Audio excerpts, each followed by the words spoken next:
Radio Ecotec presenta su noticiero Econews, un espacio para informar con profesionalismo y credibilidad.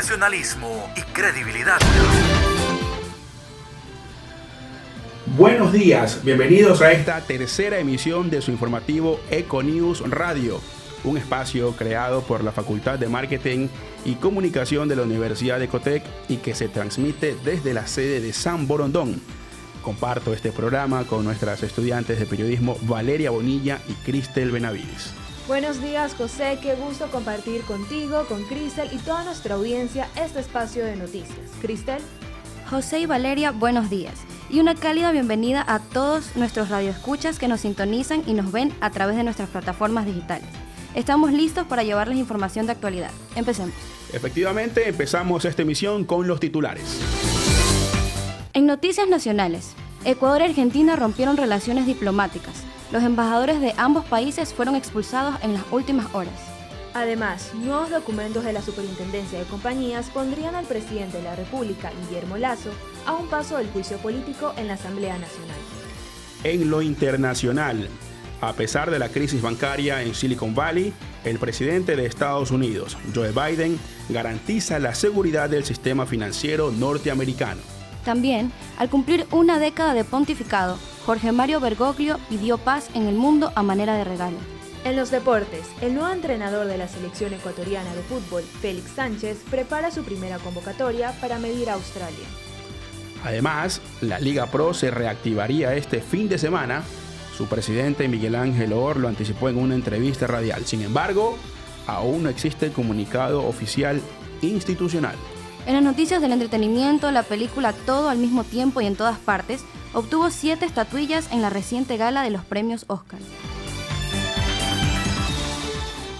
Muy bien, amigos, son las 10 de la mañana con 5 minutos y empezamos con el desarrollo de la información.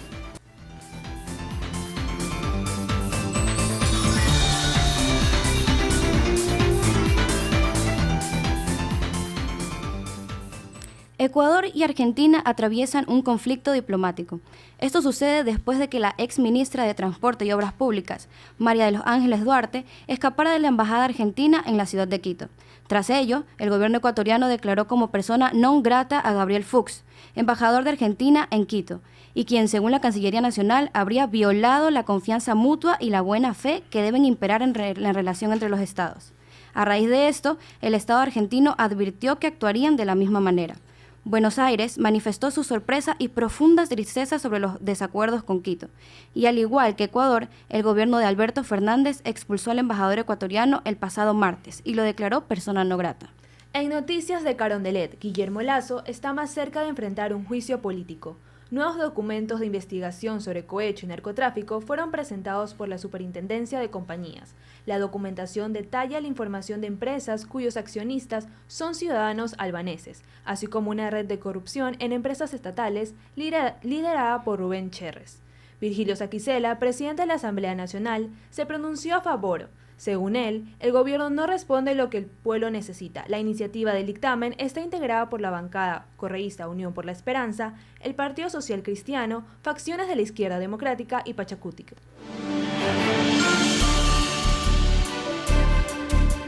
En el micrófono.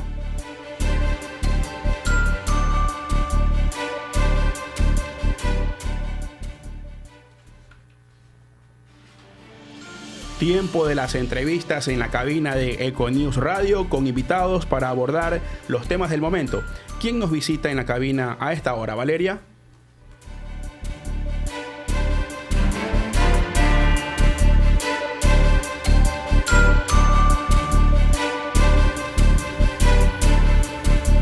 Efectivamente, José, nos acompaña en este segmento el doctor Hugo Barcia Varas, médico internista y coordinador de internados y rotación hospitalaria, con quien trataremos el preocupante tema de la leptospirosis. Bienvenido, doctor. Muchas gracias. Yo tengo la primera inquietud. A ver. ¿Cómo se contrae y se prevé esta enfermedad?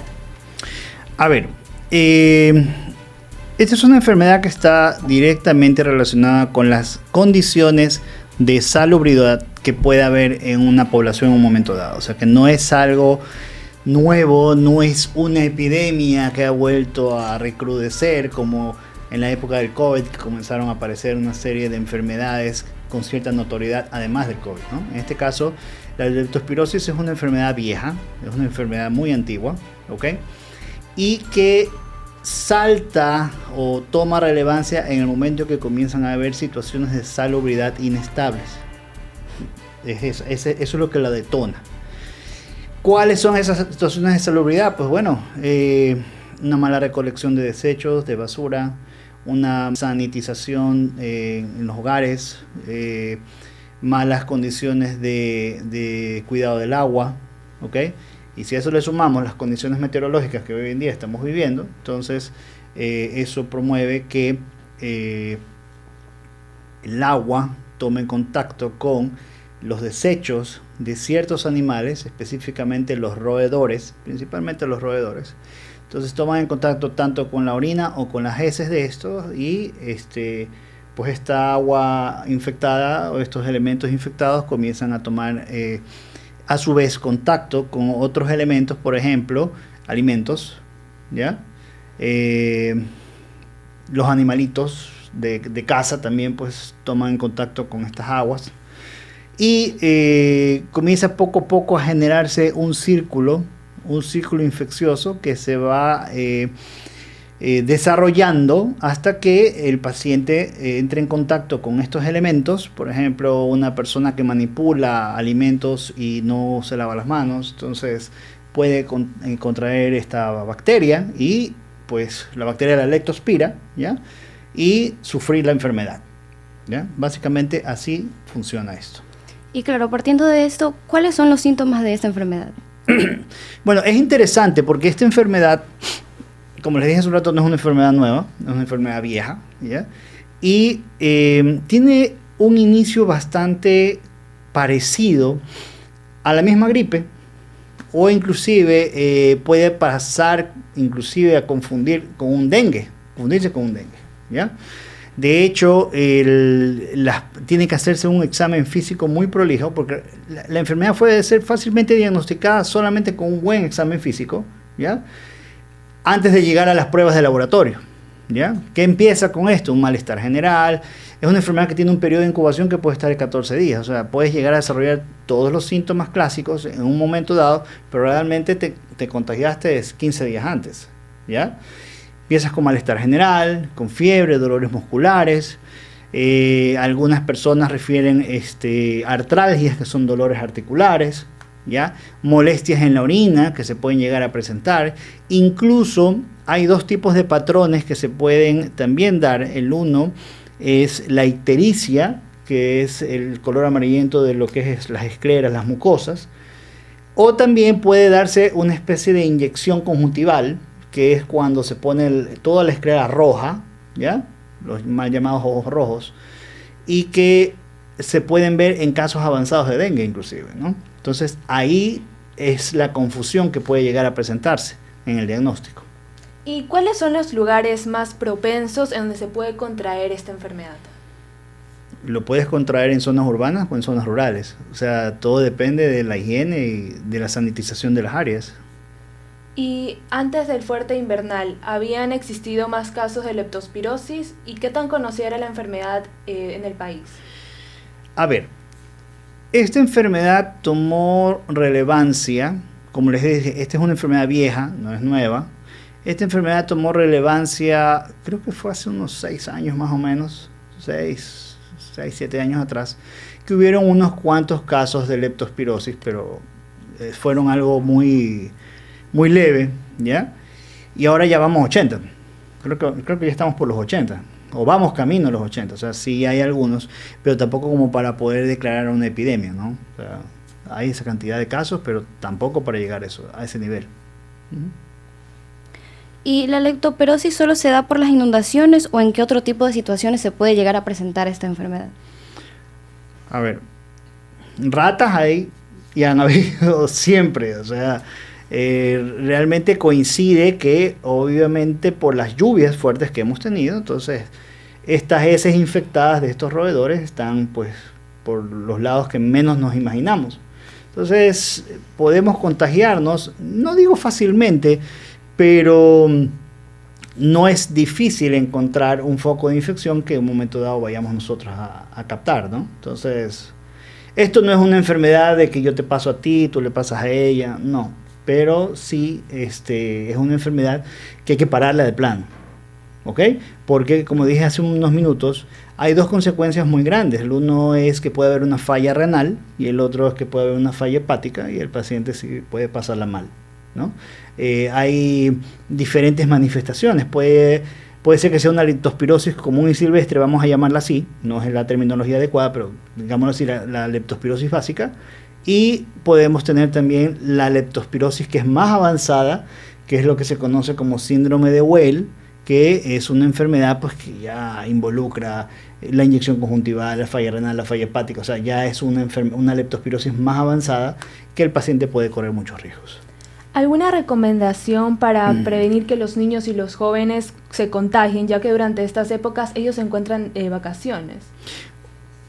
En una época de vacaciones es muy difícil decirle al niño, ya que no salgas a parque, o no vayas a pasear tal cosa, o sea, es bastante difícil. Pero sí es muy fácil mantener, como el COVID, siempre la costumbre de lavarse las manos bien. ¿Por qué no utilizar unos rociadores de alcohol cuando ya uno se ha lavado las manos como para completar la limpieza? Pero es difícil porque tú no sabes en qué momento ese niño realmente fue expuesto, niña, fue expuesto al agente infeccioso, ¿ya? Porque el chico va a salir a jugar con la pelota, entonces pesca la pelota y la pelota puede estar con alguna cuestión, entonces es un poquito difícil, no es imposible, pero es buena higiene, suficiente para prevenir. Mantener más que todo las medidas de bioseguridad. Medidas de bioseguridad, nada más. O sea, ya terminaste de jugar, chévere, así, lávate las manos, ponte alcohol y listo. Gracias, doctor Hugo Barcia, por habernos acompañado durante esta entrevista en el micrófono.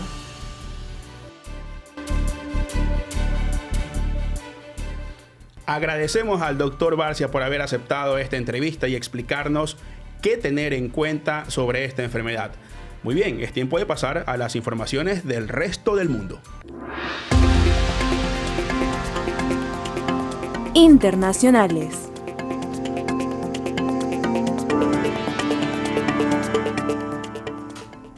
Revisemos qué está pasando en Estados Unidos, amigos.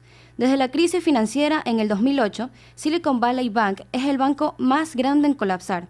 Solo pasaron 48 horas de la declaración de autoridades de esta empresa que mencionaban un intento por recaudar $2.500 millones cuando la entidad se desplomó. Ante una posible crisis financiera y de confianza en el sistema económico, los clientes retiraron su dinero. Los afectados por la quiebra pertenecen al sector de invenciones y tecnológico. Las empresas tenían su efectivo bloqueado en depósitos en el banco, lo que preocupa a sus trabajadores. Sin embargo, se anunció el apoyo del gobierno estadounidense. 2 días después de la quiebra de esta institución, cerró Signature Bank. Los depositantes de la entidad serían indemnizados y no sufrirían pérdidas, según el Departamento del Tesoro.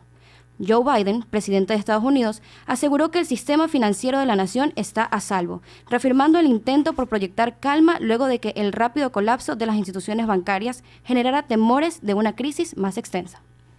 Ahora nos vamos al Vaticano, porque este 13 de marzo el Papa Francisco cumplió una década siendo el sumo pontífice de la Iglesia Católica. El argentino Jorge Mario Bergoglio fue designado en ese cargo en reemplazo del alemán Benedicto XVI, quien renunció a su puesto luego de 8 años. Alrededor de estos 10 años, Francisco se ha dedicado a demostrar la igualdad entre las personas del mundo, sin importar la etnia, raza, sexo o preferencia sexual. Además, ha dejado clara su lucha contra los abusos ocurridos dentro de la Iglesia Católica, los cuales busca erradicar. Entre los primeros países latinoamericanos que visitó Francisco estuvo Ecuador, en el cual estuvo del 5 al 8 de julio del 2015. En este importante aniversario, Francisco pidió como regalo paz a nivel mundial. Esto lo hizo a través de un podcast creado por el Vaticano por esta fecha especial. Muy bien, gracias Valeria y Cristel por acompañarnos en este primer bloque informativo de noticias nacionales e internacionales. En segundos se unen a este staff Milka Cabrera y Camila Vargas, también estudiantes de periodismo. Hasta entonces, vamos a una pausa.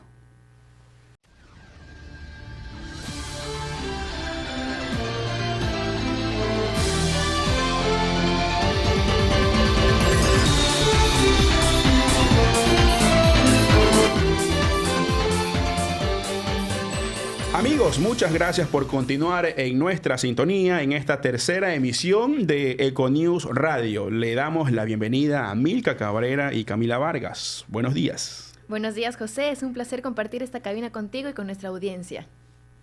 Así es, Camila, buenos días a todos. Estamos listas para seguir informando y cuando son las 10:11 de la mañana nos enlazamos con nuestra compañera Romina Macías. Ella nos reporta desde el parqueadero de los ecobuses de la sede San Borondón para conocer cómo está el clima a esta hora y qué precauciones toman los estudiantes antes de llegar a la U. Adelante, Romina, te escuchamos. Buenos días, compañeros y oyentes. En este momento estoy en la zona de parqueo de buses en la Universidad de Cotec. Son exactamente las 10:14 de la mañana y el cielo está despejado con un potente sol que acaba de salir. El ambiente se siente caluroso a esta hora de la mañana y según el INAMI la temperatura a lo largo del día varía entre 25 y 32 grados en esta zona de San Borondón. Sin embargo, se prevé continúen lluvias intensas a partir de las 3 de la tarde. Recordemos que semanas anteriores nos sorprendieron inundaciones, pero los estudiantes ya estarán preparados para estas situaciones. Vamos a hablar con uno de ellos. Buenos días, ¿cuál es tu nombre? Buenos días, mi nombre es Brian García. ¿Qué precauciones tomas antes de salir de tu casa considerando esta etapa invernal? Claro, en estas épocas, más que todo, hay que precaver o ver cualquier tipo de tempestad o cualquier tipo de lluvia intensa, como son lo que son las lluvias torrenciales que han ocurrido ahora poco.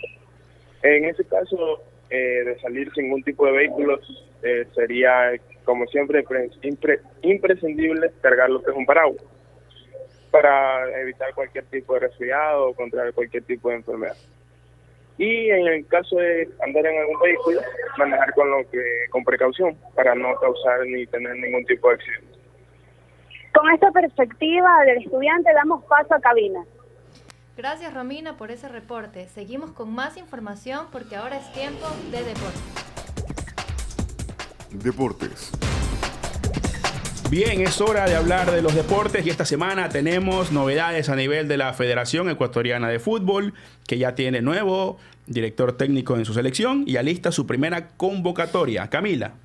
Así es, José. El nuevo entrenador de la selección, Félix Sánchez, prepara su primera convocatoria para medir a Australia. Más de 2 meses después de la salida de Gustavo Alfaro y tras mucha especulación por saber quién sucedería al técnico argentino, el nuevo entrenador de la selección de Ecuador deberá asumir su primer reto: afrontar los compromisos contra Australia en Sydney y Melbourne el 24 y 28 de marzo respectivamente.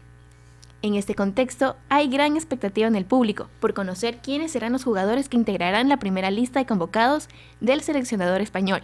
Ante esto, Félix Sánchez aseguró que existirá una base mundialista sobre la cual se erigirá su primera convocatoria. En breve vamos a sacar una lista. Verán muchos jugadores que estuvieron en el pasado mundial, porque tienen el nivel y porque se lo merecen, mencionó Sánchez en rueda de prensa al ser consultado sobre la convocatoria para los amistosos de marzo. Pero no solo hay novedades de la selección mayor, también persiste un problema a nivel de clubes. ¿De qué se trata, Milka? La Liga Pro se reactivaría este fin de semana. Su presidente, Miguel Ángel Loor, lo anticipó en una entrevista radial. A falta de un pronunciamiento oficial por parte de las autoridades, este fin de semana se jugarían los partidos correspondientes a la tercera fecha de la Liga Pro, luego de suspenderse por problemas relacionados a los derechos de transmisión de los encuentros. A esto se sumó la postura de la Asociación Ecuatoriana de Árbitros del Fútbol de no reiniciar la Liga Pro. Esto debido a valores pendientes que mantienen la Federación Ecuatoriana de Fútbol y la Liga Pro con el gremio arbitral. A pesar de que Miguel Ángel Loor aseguró en una entrevista con el periodista Andrés Ponce que lo más probable es que se juegue este viernes, hasta el cierre de esta nota no existía ningún comunicado oficial de la Liga Pro. En caso de que se desarrolle con normalidad la tercera fecha, el partido de apertura sería este viernes 17 entre Orense y Gualaceo, mientras que el sábado 18 jugarían Delfín versus Libertad, Guayaquil City versus Mushuk-Runa y uno de los partidos estelares de la fecha, Independiente del Valle versus Barcelona. El domingo abriría Aucas versus Universidad Católica, después un clásico quiteño, el Nacional versus Liga de Quito. Por la noche, Emelec recibirá a Técnico Universitario y el partido de cierre será entre Deportivo Cuenca y Cumbayá. Así cerramos la información deportiva y continuamos porque tenemos a un nuevo invitado en nuestro segmento de entrevistas. En el micrófono. Le damos la bienvenida a la psicóloga María Gabriela Argara. Punto de entrevistas en el micrófono, donde vamos a conocer un poco sobre los traumas post-secuestro. Bienvenida, psicóloga. Qué gusto que nos acompañe en este espacio. Muchísimas gracias, chicos, por la invitación. Realmente para mí es un honor poder ser parte de este espacio y compartir mis conocimientos y experiencias. Los secuestros en Ecuador últimamente son recurrentes. ¿De qué manera afectan a la sociedad hablando psicológicamente? Bueno, este es un problema psicosocial que actualmente se presenta con mayor frecuencia y nosotros tenemos que analizar algunos factores psicológicos que pueden presentarse. Entre estos pueden ser los emocionales, los sociales y en ocasiones hasta puede afectar la esfera familiar. Emocionalmente, en algún momento, ¿alguno de ustedes se ha sentido ansioso o deprimido o preocupado? Este es uno de los factores que puede presentar predisposición. La persona empieza a sentir sudoración en las manos, hay pensamientos repetitivos de que quizás alguien puede hacerles daño a ellos o a su familia, el nivel de preocupación aumenta. En ocasiones también la persona toma la decisión de aislarse socialmente como un factor de protección. Entonces, hay muchos factores que pueden influir psicológicamente, pero como tal, lo que nosotros necesitamos es poder prevenir si es que se puede dar un trastorno de ansiedad, porque entonces ahora es un trastorno de ansiedad, la persona ya no solamente va a ver afectada su forma de comunicarse o de sentirse consigo misma, con los demás, sino que eso también va a afectar laboralmente, ya que va a tener mucho miedo de poder ir a su trabajo o va a tener mucho miedo de salir con su familia. Muchos factores que se pueden presentar, pero estos serían los principales. Evitar que se desarrolle un trastorno de ansiedad generalizada como tal. Después de que una persona vive un episodio como este, ¿hay un tiempo determinado para superar este hecho? Y si es así, ¿cuáles son los factores que influyen con el tiempo de recuperación? Bueno, como tal, un tiempo determinado sería limitar a la persona que pueda recuperarse. Pongámonos en los zapatos de la persona que fue secuestrada. ¿Qué es lo que experimentó desde el ser totalmente desplazado de su familia, de sus actividades, hasta ser sometido psicológicamente a situaciones de violencia que no sabemos hasta qué nivel? Aparte de la presión por parte de él o los riesgos que pueden aparecer en las amenazas, ya no solamente en su vida, sino que también en riesgo a la vida de sus familiares. Entonces, poner un tiempo como tal para que la persona pueda superar esta situación depende de los recursos personológicos que el ser humano puede adquirir. Por eso es que siempre se sugiere que vayan al psicólogo antes de que suceda una situación, no solamente desde un secuestro. ¿Cuáles son los recursos personológicos que una persona adquiere y que ahí sí, si es que tiene esos recursos personológicos, le va a dar la oportunidad de repente ustedes conocen a alguien que fue secuestrado y a la semana está totalmente normal, mientras que conocemos a otra persona que fue secuestrada y todavía ni siquiera logra salir de la puerta de su casa? ¿Cuáles son esos recursos? Sería el nivel de tolerancia y la frustración, también tenemos la regulación emocional y también tenemos la efectividad emocional. Estos tres recursos, si la persona logra establecerlos, construirlos a lo largo de su vida, por lo tanto va a poder tener un nivel de adaptación posterior al suceso traumático que puede ser después de una semana o un mes. Pero si en cambio esta persona no tiene estos tres recursos establecidos, que quien lo ayuda es el psicólogo en el proceso, lamentablemente puede pasar 1 año, 2 años, 3 años y esto puede desencadenar otro tipo de problemas, porque si empieza a recibir un tratamiento farmacológico, entonces puede desarrollar dependencia y a futuro podemos tener un problema de dependencia que puede volverse a largo plazo, ya no solamente afectar su salud emocional, física, sino también a su esfera familiar. Entonces, depende del recurso personológico. No hay un tiempo establecido como tal. Sí. Siendo así, ¿cómo podría una persona manejar sus pensamientos para que no se vean afectados por la violencia que se vive en la actualidad? Ay, esa es otra pregunta muy interesante, pero tampoco la podemos limitar, chicos. ¿Por qué razón? Porque ustedes en algún momento, espero que no haya pasado, pero conocen a alguien que ha sufrido algún acto delictivo y les han robado de repente el celular, o se suben al bus, o algún familiar al caminar por su casa paró una moto, un arma. ¿Qué sucede generalmente posterior a esto? Existen pensamientos repetitivos donde generalmente están relacionados con peligro. Entonces, y si le sumamos a esto el acceso a las redes sociales, las noticias, el ser humano a veces suele ser muy terco en cuanto a ver información que sabe que no le hace bien. Entonces, accedemos a información dentro de las noticias, donde poco a poco se va reforzando el hecho de que voy a estar en una situación de peligro. Entonces, la persona, aunque yo le dé estrategias como técnicas de relajación, técnicas de afrontamiento para que pueda controlar sus pensamientos, no lo va a poder hacer si no tiene un tratamiento psicológico.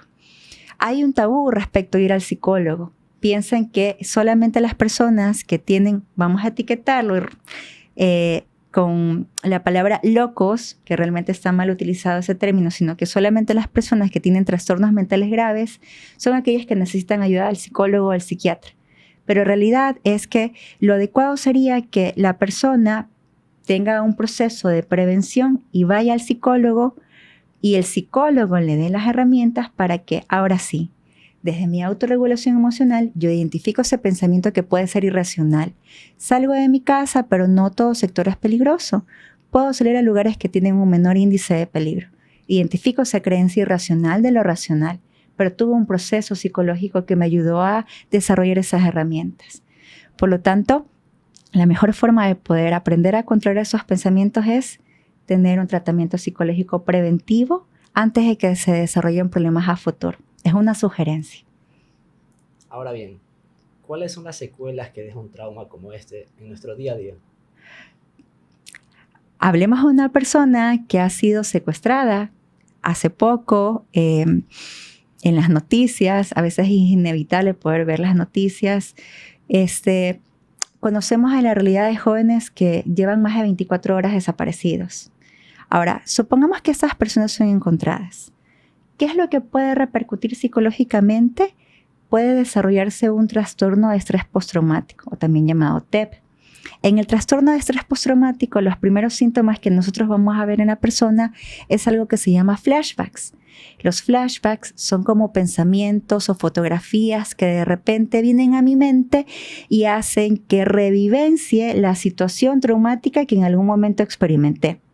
Eso quiere decir que aunque yo ya no estoy secuestrado, de repente estoy trabajando en la computadora y de forma totalmente espontánea viene una imagen y hace que yo cree un espacio real donde empiece a experimentar todo lo que me pasó, desde que me apuntaron al arma hasta las amenazas verbales que tuve, la comunicación o el contacto que tuve con mi familia vía telefónica y hasta que me rescataron. El estrés postraumático, si no tiene un tratamiento psiquiátrico, si no tiene un tratamiento psicoterapéutico con un especialista que se encargue de trabajar y abordar ese tipo de problemáticas, puede llevar a la muerte. Entonces, nuevamente, la sugerencia, lo ideal sería, como primera sugerencia, es que la persona que es rescatada reciba un tratamiento que son primeros auxilios psicológicos dentro de las 24 a 48 horas. Si recibe ese tratamiento, primeros auxilios psicológicos, entonces, que viene también con la atención a emergencias, ahora sí lo incorporamos, pero sobre todo hay un parámetro importante que tiene que haber en el ser humano, que es la voluntariedad. Absolutamente nadie puede recibir tratamiento de forma obligatoria, porque si recibe un tratamiento de forma obligatoria, más aún en el área de psicología, no vamos a tener un resultado adecuado. Tiene que haber voluntariedad, compromiso. Necesitamos la red de apoyo. La familia es otro de los elementos importantes. Si la familia no es parte de este tratamiento, no hay una red de apoyo que lo pueda sostener cuando se presenten este tipo de crisis dentro del trastorno de estrés postraumático. Y aparte de la familia, también necesitamos en la red de apoyo tanto laboral de sus jefes de trabajo, que no impida que esa persona siga teniendo estabilidad y acceso económico, y de otras instituciones que pueden ser el área de salud como tales. Entonces, de esa forma evitamos que el estrés postraumático, el trastorno por estrés postraumático se desencadene, sino que tenga un tratamiento adecuado y prevenimos. Claro, o sea, la ansiedad, el estrés son riesgos que sufren las personas tras un secuestro. En este caso, ¿cómo se trabajaría la paz mental ante un hecho de violencia? La paz mental. Qué palabra tan interesante. Porque primero tenemos que ver cuál es la etiología del término paz. Paz significa serenidad. Paz significa confianza. Paz significa protección. Mental. Si yo hablo en cambio del término mental, estoy hablando de mis procesos cognitivos, desde la sensación, percepción, memoria, pensamiento, lenguaje. Pero si yo necesito, o si es que yo realmente tengo un equilibrio por cómo percibo las cosas, cómo las relaciono, las interiorizo y siento serenidad, primero, entonces tengo claro que es la paz mental. Pero ¿cómo yo puedo lograr que esa paz mental se mantenga en el ser humano? Va a depender de muchos factores, porque tenemos nosotros individualmente nuestra historia de vida. Nuestra historia de vida poco a poco va construyendo nuestros pensamientos referente a qué es bueno y qué es malo, qué es un lugar seguro y qué es un lugar peligroso. Si es que yo, dentro de mi familia, crezco en un ambiente donde existe un modelo de crianza democrático, adecuado, equilibrado, de seguridad, donde mis padres me permiten ser interdependiente, puedo acudir en cualquier momento, pero también tomar mis propias decisiones. Cuando yo crezca voy a ser una persona segura de sí misma y por lo tanto, al crecer en un ambiente de paz mental, al convertirme en un adulto, también voy a generar esa tranquilidad, esa serenidad, la voy a experimentar y los pensamientos que voy a tener son racionales. Todo lo que yo observe va a ir comparado entre, ok, si yo estoy en esta situación, por ejemplo, si estoy con mis compañeros en la universidad y de repente escucho disparos, no voy a reaccionar de una forma totalmente irregular, que sería salir corriendo, empujar, sino que desde mi paz mental voy a analizar la circunstancia. Voy a decidir cuál es el sector al que debo de buscar auxilio y quiénes también necesitan de mi ayuda. Voy a ser una persona equilibrada emocionalmente. La familia es un componente, el psicólogo y el proceso psicológico preventivo también es otro componente, pero también las herramientas personológicas que yo he desarrollado es otro componente para poder tener paz mental. Pero si en cambio yo no crecí en un ambiente donde se generaba tranquilidad, sino por lo contrario violencia, y es cuando también comparamos con los índices de violencia que son altos, aunque yo quiera que se mantenga y se genere esta paz mental como tal, y también la puedo compartir, porque nosotros percibimos que una persona tiene paz mental, es equilibrada, y cuando percibimos que una persona en cambio reacciona de una forma totalmente no controlada, identificamos aquello. Entonces, esos serían los 3 recursos para poder tener paz mental: ambiente familiar, recursos personológicos, tratamiento psicológico preventivo y ponerlo en práctica. Interesante entrevista que hemos tenido en nuestro espacio en el micrófono. Gonzalo. Agradecemos a la psicóloga María Gabriela Rada por habernos acompañado en nuestra nueva edición de Eco News Radio. Muchas gracias. Muchas gracias a ustedes, chicos. Lindo día.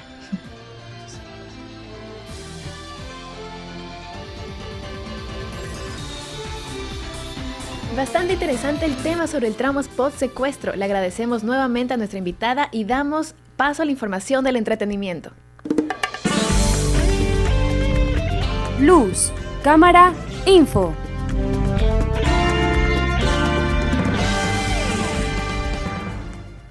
La película Todo en todas partes al mismo tiempo se convirtió en la ganadora de la noche en la edición 95 de ceremonia de los premios Oscar 2023.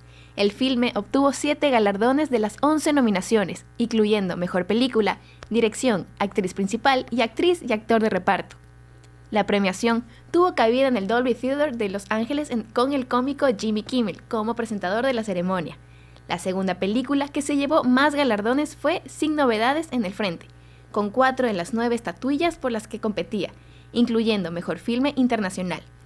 Entre las sorpresas de la noche estuvo la premiación de Michelle Yeoh, la primera mujer asiática en recibir una estatuilla como mejor actriz, sin olvidar a Jamie Lee, quien a sus 64 años y con una larga trayectoria en Hollywood obtuvo por primera vez un galardón. Ecotech On Time.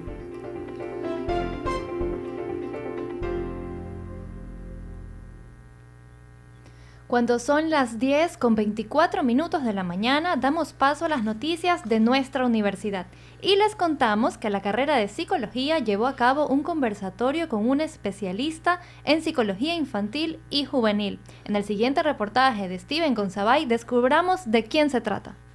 En el campus San Borondón de la Universidad Ecotec se brindó un conversatorio para los estudiantes de psicología, un proyecto denominado Deciphering Mind, donde los alumnos podrán interactuar con profesionales. El poder de la palabra, la energía mental fueron los temas principales de interacción que trató el psicólogo infantil y juvenil José Rosero. Mencionó que debemos dedicar tiempo a espacios para disfrutar de intereses personales y cuidar de nuestra energía mental.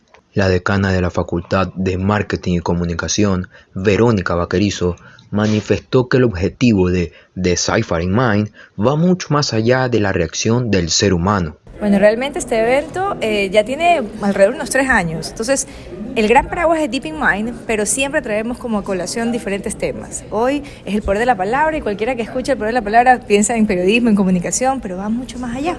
Es cómo reacciona el ser humano ante un público, ante un mensaje y todo, o sea, toda la expresión y demás. Y qué mejor que un psiquiatra nos está diciendo cómo debemos reaccionar ante las masas.